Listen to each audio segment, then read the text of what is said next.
Now, the World Health Organization is warning that nearly 250 million Africans could contract coronavirus in the first year of the pandemic, with up to 150,000 deaths.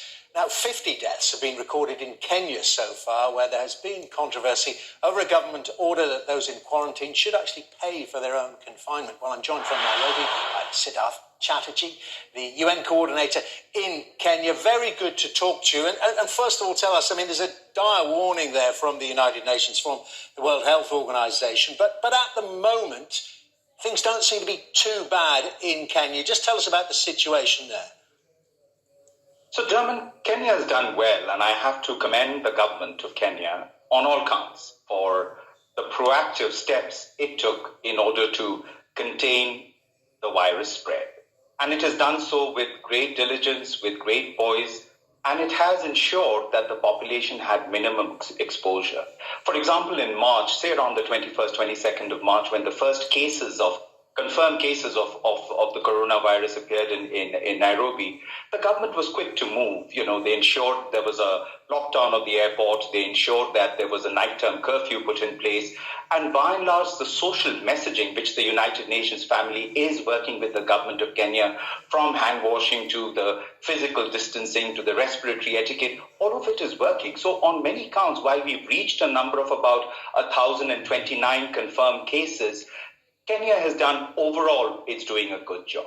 However, I'm sorry to interrupt. I just wanted to ask you about this paying for your own quarantine. That's not exactly an incentive to declare you have it.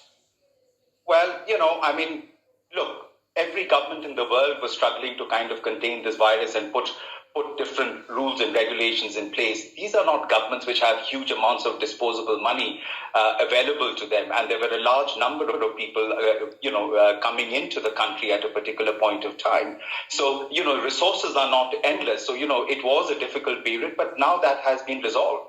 And people that are put into government quarantine facilities, the government does cater for those. And how nervous are you about the WHO warning? If it does worsen on that scale, you've mentioned their resources and, of course, in particular, medical resources. What happens? It is a challenge. It's not just a challenge in Kenya, it's a challenge throughout Africa. If I were to look at the big five, which is the United States, the UK, Italy, France, and Spain, given the fact that these are advanced countries with robust health systems, if they could not take on the burden of a pandemic of this scale, certainly Africa is not equipped for it. But we've seen the Ebola here. We've seen other pandemics, though localized.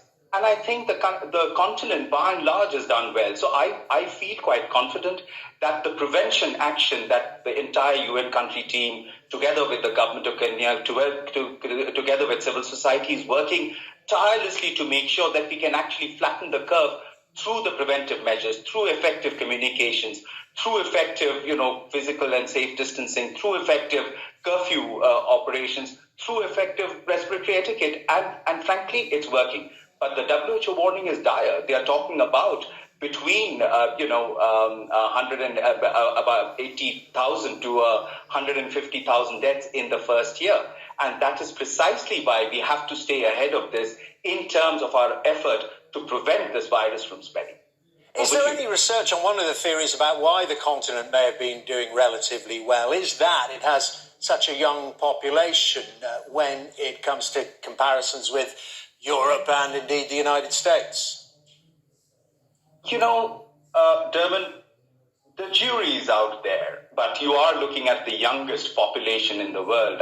Just to give you an example, the median age of the United Kingdom is about 41 years, whereas the median age of Kenya is about 18 years. The median age of Europe is about 44 years. The median age of Africa is 19 years. So yes, it is a very, very young population. In fact, this is where we are going to be reaping the new demographic dividend, so to speak. So perhaps that is the case, but science is challenged at the moment, Dermot. So we'll get to know soon. What is it that is making Africa, should I say, a little more resilient? But Africa has seen the scourge of HIV/AIDS and Ebola. So I think that the health systems, though not robust to take on the curative side, the preventative side, such as community health work, those things are pretty good.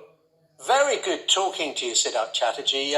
Very, very interesting indeed. Getting the view there from Kenya and indeed from Africa. Siddharth Chatterjee from the United Nations. And time now for a look